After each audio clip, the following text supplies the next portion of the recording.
नमस्ते। CEC UGC consortium for educational communication university grant commission के माध्यम से मैं सत्यम तिवारी आप सभी का हार्दिक स्वागत करता हूं। हमारी चर्चा का जो विषय है वह पहले से ही निर्धारित है। एक कड़ी हम लेकर आपके समक्ष प्रस्तुत होते आ रहे हैं, जो कि है यौगिक सूक्ष्म व्यायाम के बारे में।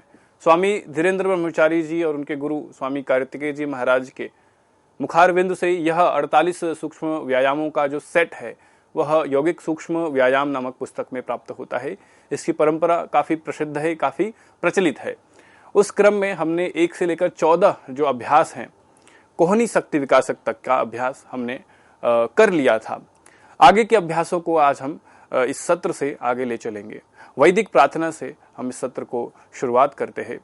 शरीर को स्थिर कर ले, चित्त को स्थिर कर ले, श्वास प्रश्वास को स्थिर कर ले, दीर्घ श्वास भरे।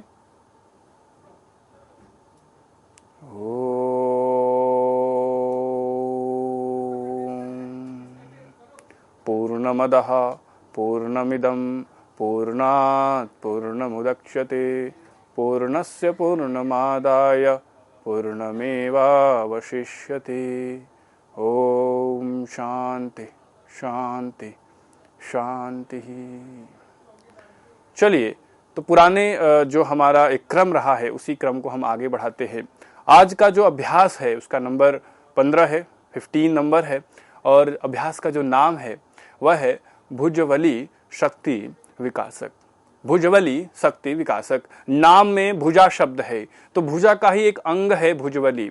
तो 4 आर्म, जो आपके एल्बो के नीचे का जो भाग है 4 आर्म, उसको आप इस बाईं तस्वीर में देख सकते हैं। भुजबली के नाम से इसको रखा गया है। तो कोहनी के नीचे का जो भाग है और कलाई के पहले का जो भाग है वो 4 आर्म या उसको भुजबली के रूप में आप देख सकते हैं। तो इसके अभ्यास से क्या होगा, क्या लाभ होने वाले हैं? तो भुजबली शक्ति विकासक के अभ्यास से जो आपकी भुजबलियां हैं, जो 4 आर्म्स हैं, वो मजबूत होती हैं, उनकी आकृति सुडौल बनती है, उसकी पुष्टि होती है। बहुत सारे लोगों को स्ट्रांग आर्म्स पसंद हैं कि हमारी जो भुजाएं हैं मजबूत रहें, क्योंकि उससे हमारा जो व्यक्तित्व है, जो हमारा एक तरह से सौंदर्य है, उसकी पुष्टि होती है, उसमें 4 चांद लग जाते हैं।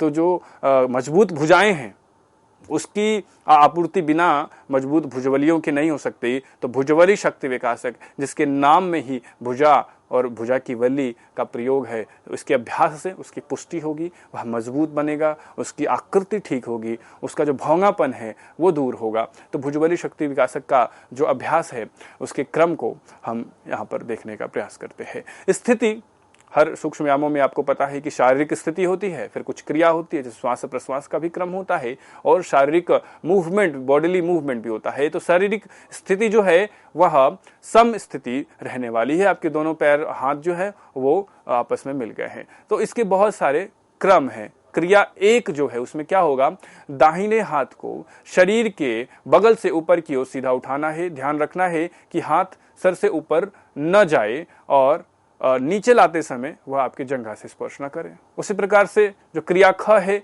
उसमें बाएं हाथ को शरीर के बगल से ऊपर उठाते हैं और प्रयास करते हैं सिर के ऊपर जाए, लेकिन सिर पे टच ना हो, स्पर्श ना हो, और नीचे आए तो जंघा पर स्पर्श ना हो। इसी प्रकार से जो क्रिया 3 है, इसमें दोनों हाथों को शरीर के बगल से ऊपर की ओर सीधा उठाते हैं, और ध्यान रखना होता है कि जो हाथ है उस जो आपके सर है, शिरोभाग है, उससे स्पर्श ना हो, और पुनः जब नीचे आए तो आपके जंघाओं के बगल पर जाए, बिल्कुल उसको टच ना करे, उसको स्पर्श ना करें।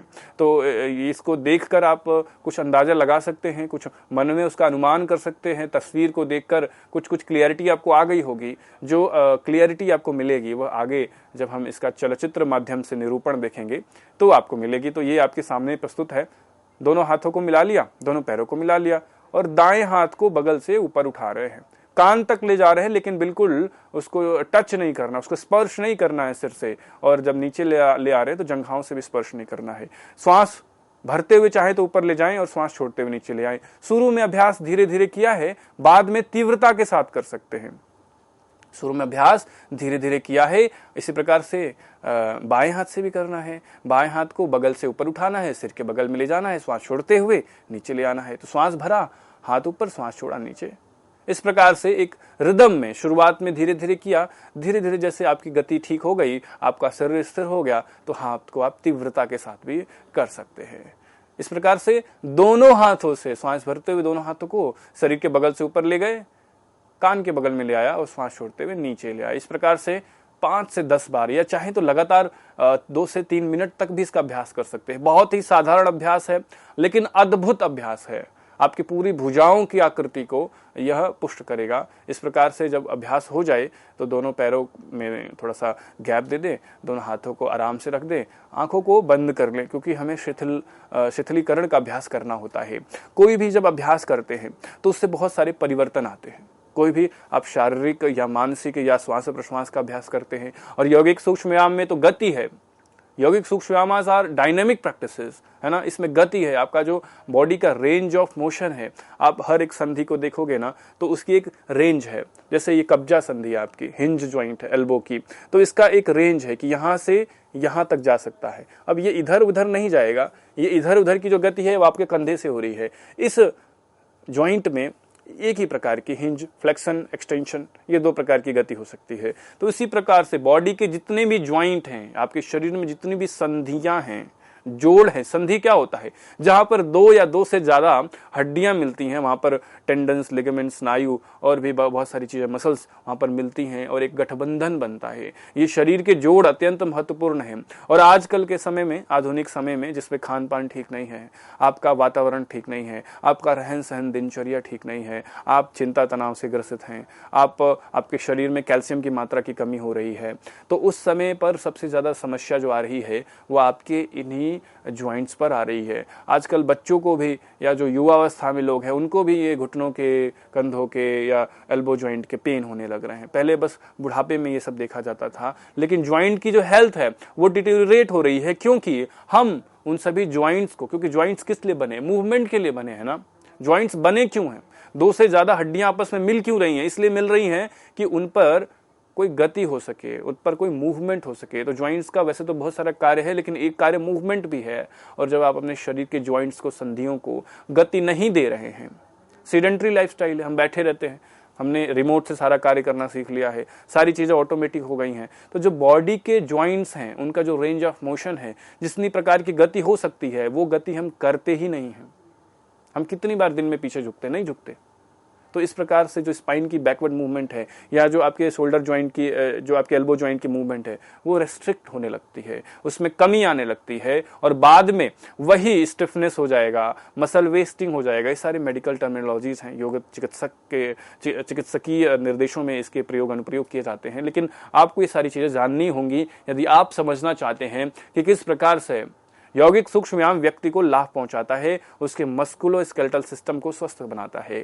तो भुजबली शक्ति विकासक के अभ्यास से जो आपकी भुजबली है और जो आपका एल्बो ज्वाइंट है, उसकी पूरी की पूरी गति हो रही है। आपके शोल्डर ज्वाइंट की पूरी गति हो रही है, और आपका शोल्डर जो है ना, आपके शरीर का सबसे ज्यादा गतिशील एक प्रकार से ज्वाइंट है, संधि है। तो इसकी गति को सुदृढ़ बनाए रखने के लिए ये जो अभ्यास है भुजबली शक्ति विकासक, बहुत ही अच्छा अभ्यास है, बहुत ही सरल अभ्यास है। आप चाहें तो इसको बैठकर भी कर सकते हैं, अपने ऑफिस में, जहां जिस वातावरण में भी हैं, चाहें तो दिन में 2 बार इसका अभ्यास कर सकते हैं। और आपकी जो सबसे जो अच्छी एक ज्वाइंट सिस्टम स्ट्रक्चर है, वो आप उसको मेंटेन रख पाओगे, उसको, उसके बोन डेंसिटी को आप मजबूत रख पाओगे, उसके मस्कुलर स्कल्पचर सिस्टम को मजबूत रख पाओगे, और बहुत सारी व्याधियों से आप बचे रह सकते हो। तो इस प्रकार से ये जो अभ्यास था हमने यहाँ पर सीखा है। कुछ सावधानियां भी हैं, जैसे बहुत क्रोनिक आपको कोई प्रॉब्लम हो गई है, शोल्डर डिस्लोकेशन के, कोई भी हेयर लाइन फ्रैक्चर या कुछ भी इत्यादि हो गई है, तो चिकित्सकीय अनुकल्प तो हमेशा ही आपके पास खुले होने चाहिए। कोई भी व्याधि जनित अगर कोई समस्या, व्याधि हो गई है, कोई शारीरिक डिफॉर्मिटी हो गई है, या कोई भी प्रॉब्लम हो गई है, मेडिकल कंडीशन हो गई है, तो चिकित्सकीय निर्देश में ही करें। यहाँ पर जो आपको सारा अभ्यास बताया जा रहा है वो स्वस्थस्य स्वास्थ्य रक्षणम, जो व्यक्ति स्वस्थ है उनको स्वस्थ बनाए रखने के लिए, और स्वस्थस्य समाधि लाभ, जो स्वस्थ हैं उनको समाधि की प्राप्ति की हो जाएगी। और आपका जो थोड़ा बहुत समस्याएं हैं, पेन है, डिस्कम्फर्ट है, रेंज ऑफ मोशन रेस्ट्रिक्ट हो रहा है, शरीर की गति अवरुद्ध हो रही है, ऊर्जा का ह्रास हो रहा है, क्वालिटी ऑफ लाइफ डिक्रीज हो रही है, उसको भी बढ़ा सकते हैं। लेकिन चिकित्सकीय निर्देश आपके पास हमेशा उपलब्ध होने चाहिए, इसका आपको भरसक प्रयास करना होगा। तो इस प्रकार से आपने भुजबली शक्ति विकासक का अभ्यास, उसका थोड़ा बहुत दर्शन, उसके लाभ, उसकी सावधानियां, उसकी क्रियाविधि देखा है। आगे जो अभ्यास हम करने जा रहे हैं संख्या 16 है और नाम जो उसका है वह है पूर्ण भुजा शक्ति विकासक।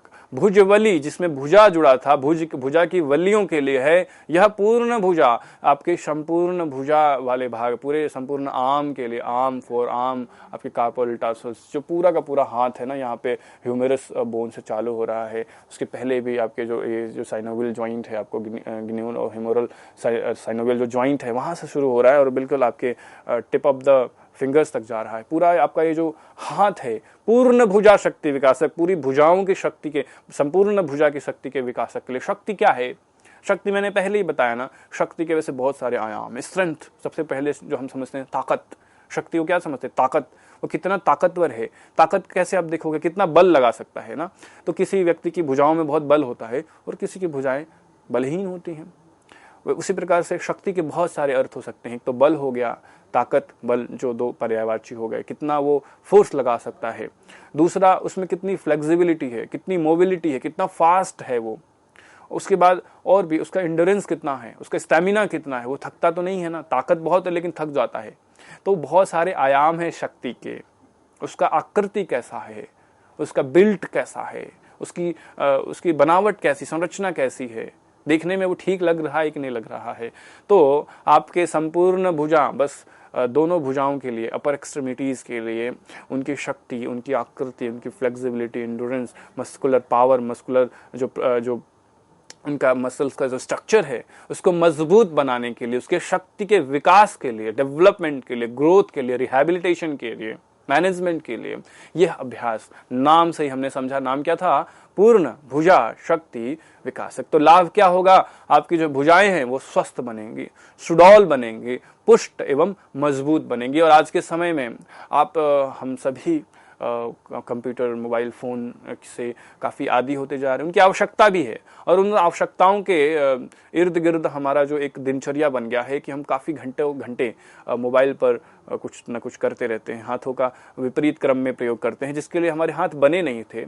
मोबाइल चलाने के लिए, कीपैड टाइपिंग के लिए हमारे हाथ बने नहीं थे। धीरे धीरे इवॉल्व हो रहा है, वो बाकी अलग विषय है। लेकिन हम अपने हाथों से, अपने भुजाओं से कुछ अप्राकृतिक रूप से भी प्रयोग ले आ रहे हैं या रॉन्ग तरीके से ओवर यूज भी कर रहे हैं। उससे स्ट्रेन आ रहा है, मसल वेस्टिंग हो रही है।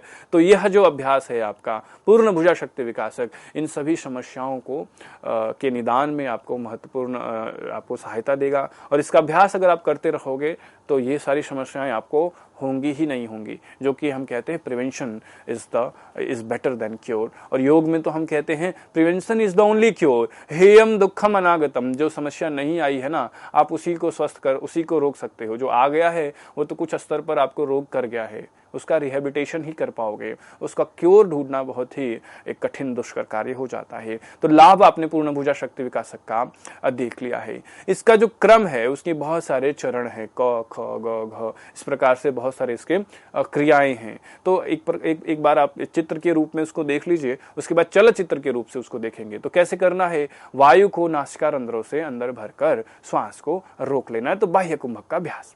फिर दाएं भुजा को आगे से पीछे की तरफ ऊपर की ओर से ले जाना है, वृत्ताकार गोल गोल घुमाना है। तो 10 से 15 चक्कर घुमा लिया। उसके बाद भुजा को अपने आगे शरीर के आगे ले जाकर श्वास छोड़ते हुए जमीन के समानांतर कर देना है। तो ये प्रक्रिया अभी आपको आगे बिल्कुल क्लियर हो जाएगी, किस तरह क्लियर हो जाएगी। इसी अभ्यास को आपको बाएं हाथ से करना है। तो वायु को नासिका रंध्रों से अंदर भरकर श्वास को बाहर रोकना है। बाएं भुजा को आगे से ऊपर की ओर वृत्ताकार गोलाकार घुमाना है। 10 से 15 बार इसको घुमाना है। चक्र पूरा होने के बाद वक्षस्थल के सामने भूमि के समानांतर रखकर झटके के साथ श्वास को बाहर निकाल देना है। इसी प्रकार से अब पुनः दाएं हाथ से पूर्ण वही अभ्यास करना है, लेकिन विपरीत क्रम में। पहले हमने आगे से पीछे किया था, अब पीछे से आगे करेंगे। पहले हमने वामावर्त किया, अब दक्षिणावर्त करेंगे। तो जो उसकी गति है, जो उसका रिवॉल्वमेंट है, उसका जो मूवमेंट है, उसको बदलना है। तो घड़ी आपने देखा इस प्रकार से चलती है।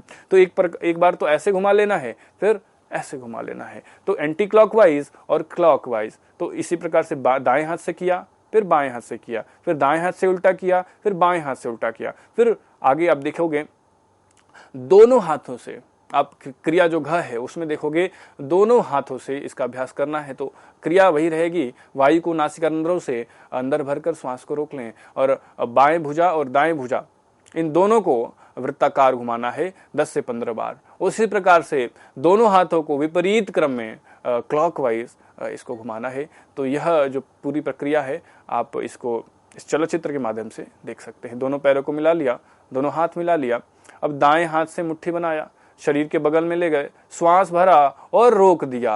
अब आगे से पीछे गोल गोल घुमाना है। जो बड़ा सर्कल है ना, जो बड़ा सा वृत्त है, वृत्ताकार जो गति है उसको बनाना है, बड़ा सा सर्कल बनाना है और धीरे से श्वास को छोड़ते हुए हाथ को सीधा करना। अब दाएं हाथ से कर लिया, अब बाएं हाथ से करेंगे। बाएं हाथ से मुट्ठी बनाया, श्वास भरे और आगे से पीछे ले गए, ऊपर की ओर से धीरे धीरे घुमाया। शुरू में शरीर को बिल्कुल स्थिर रखना है।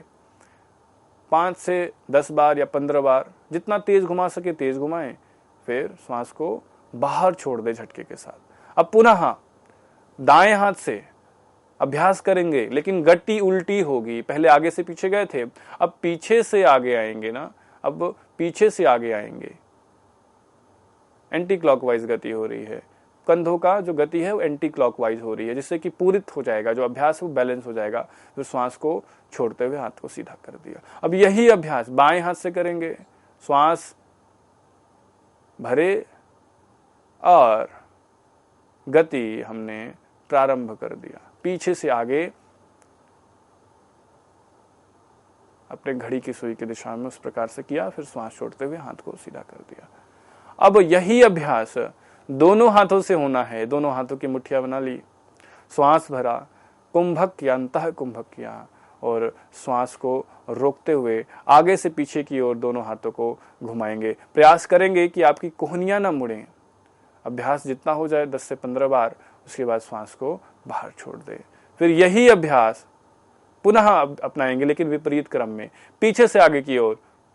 पूर्ण भुजा शक्ति विकासक, आपके भुजाओं की जो पूरी गति है, संपूर्ण प्रकार से जो गति है वह आपने यहाँ पर किया है। तो जो उसके जो चक्र है, उस चक्रों में आपने देखा क्रिया क है, फिर क्रिया ख है, फिर क्रिया ग है, फिर क्रिया घ है, फिर क्रिया च और छ।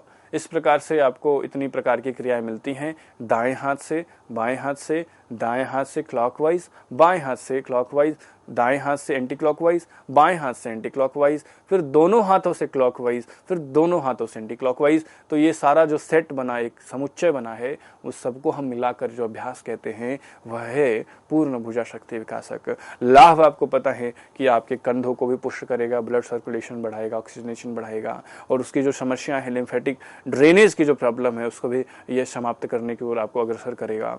लेकिन सावधानियां इसमें आपको ध्यान में रखनी चाहिए। सर्वाइकल स्पाइन में भी कोई समस्या है या ओवरऑल स्पाइन में भी कोई समस्या है तो अभ्यास को चिकित्सकीय निर्देश में करना है।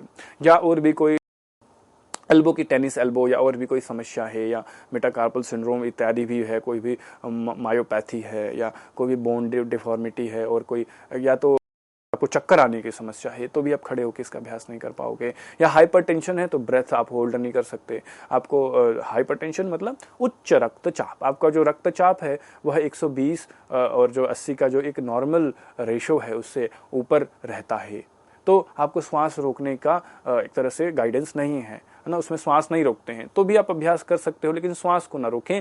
आप बिना श्वास के रोके ही अपने भुजाओं को दाएं बाएं और दाएं बाएं इस प्रकार से आप उसको मूव कर सकते हैं। तो ये सारी सावधानियां, हाइपरटेंशन हो तो आपको श्वास नहीं रोकना है, या कोई भी स्पाइन की जो इंजरी है तो चिकित्सकीय निर्देश लेना है, या चक्कर आने की समस्या है तो इसका अभ्यास को चाहो तो बैठ कर लो।